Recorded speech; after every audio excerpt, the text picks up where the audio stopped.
News Radio 710 KEEL is your news and weather station. We're joined by Dr. Goree this morning. Thank you for being with us. Appreciate it, sir. Good morning. How are my friends doing this morning? We're doing good. Your buddy Robert is on vacation, so your bromance is on hold with him for now. Oh, man. Well, Aaron, I tell you, you'll do any morning. Well, thank you. I appreciate that. We get this every year, this time of year. Why do we start school so darn early? Isn't it too hot for the kids to be on the buses and in the classrooms? And you have to have your standard answer, right? Well, I think the standard easy answer is because we've always done it. But that's humor. I think that what you see, though, Aaron, is that we look at just quality time in the classroom and getting all the things we need done. It just kind of works out that we start a little earlier than most of the world. One thing I will tell you, though, is as we go to our calendar next year, we're going to even spend more time studying strategic breaks and making sure that we're giving our students and our staff breaks at the best time so that we're really taking advantage of the time that we're in the classroom. I hear a lot of folks say, why don't we do away with the things like the full week at Thanksgiving, the full spring break and all that. Those are done at times when you're right between semester 9 weeks. Is that kind of why it's there? Right. What's happened with our calendar since I've been in district, though, is that we're building things around a lot of our formative assessment type things where we're doing assessments and giving teachers like breaks where we can really grade and assess and determine what do we need to teach and reteach for the upcoming semester. So you see a lot of attention on that. But what I'll tell you is that there's research that shows this, and this is some of the things that I'm going to bring to our new calendar process, that teachers and children need frequent breaks. I mean, there's research that shows that some of your more successful schools build breaks in at least at a rate of 1 per day, per month. And, I think even if you look at DeSoto's calendar, they've done a really good job of putting frequent breaks in there. And that really does lead to more productivity from students and from staff. So we're going to look to make sure we have an appropriate number of breaks per month in our future calendars as well. Dr. Goree, I've got a bucket of softball questions over here that Mayor Glover gave me. All right. Who am I talking to? Dan Keel. Hey, Dan. How are you this morning? I'm good. One of my questions is, what's the situation with air conditioning on the buses, and what's the condition of the fleet? Well, what I'll tell you is that we have continuously improved our quality of our number of buses that are air conditioned. We're certainly not a complete fleet of air conditioned buses. I don't have exact numbers, but we do have quite a few air conditioned buses, and we do intentionally make sure when we look at longer routes, we do work to make sure that those are air conditioned buses.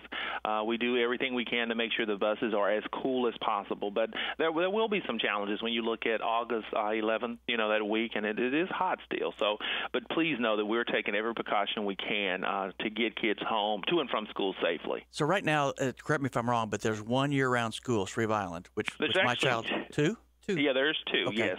Yes. Is there a possibility? Has there been any discussion of a year-round middle school and eventually a year-round high school? Absolutely. Lots of discussions. And and if you have a child at Shreve Island, I have yet to meet a parent that does not absolutely love Shreve Island. I've yet to meet a child that doesn't love the school, and certainly I'm a superintendent, and I'm a huge fan of Shreve Island. There are some cost factors, though, when you're operating a year-round school, but there are some absolute educational benefits. So one of the things that you will see us exploring, and even one of the comments that I heard that was in some of our comments from our citizens about strategic plan spoke to looking at adding more year-round schools. So I do think that's something that you're going to see as something that we're going to explore is from a cost perspective. One thing that I'll tell you, though, is that we saw so many wonderful ideas in the strategic planning process and even in our comments, but everything has a price. So one thing we have to look at is how are we going to be more efficient with the dollars we have? Because there's not many folks out there trying to pay more taxes. So how are we more responsible with what we have so that we can do more of what we want to do? How are we doing on staffing? And what about Shreve? How quickly we can have a principal there? What I'll tell you is I'm so excited and so proud of where we are from a staffing perspective. We are so much farther along than where we have been in the past, and I do think that we worked really hard to design a process this year where we did things earlier. We got teachers in place earlier. We look at some of our more difficult to staff schools, many of those being in the transformation zone. We're seeing us easily at about 98% staff there, and I think a lot of that's because of the excitement and the support, and because because of some of the wonderful accomplishments that we've seen come out of those schools. So we even, in those schools, which we generally have a very difficult time staffing, we're ahead of the game. With Shreve, that's I won't even say we're going to fill Sandra's shoes, because Dr. McCullough is certainly a legend. She is remarkable, and we are going to move at a slow pace. Dr. McCullough has indicated that she is willing to stay around as long as we need her to. So we're going to kind of trick her and see how long that works. But I will say this, though, seriously, we're going to go through a first round of interviews next week, and we'll see what that yields. And if that yields a candidate that we feel can continue to support Captain Shreve, we will move forward, or we will just take our time and see what happens. Okay, My favorite thought, though, and I have to say this, if you give me a minute, Dr. McCullough and this is classic Dr. McCullough. Yeah. She said that it would be so much. I asked, why now? Why? You're 75, yeah. Yeah, what's that got to do with the price of tea in China?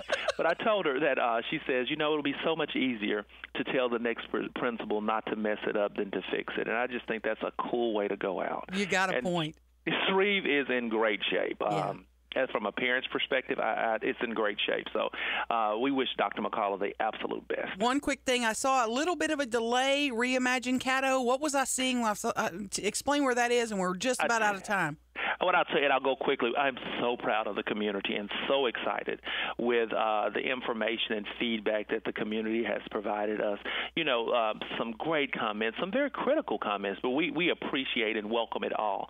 But we think it's only appropriate that we thought that we'd have, about a week or so we could then take that information. We had a meeting scheduled today with some subcommittees where we would look at the community input and decide how do we integrate it with quality. But as we met yesterday, we decided that it's going to take more than a week to really do this with quality, because our community gave us so many wonderful ideas. So we're going to take an extra couple of weeks there and really work on how do we integrate and make sure that we have reflected the wants of the community in the plan before we put that forward.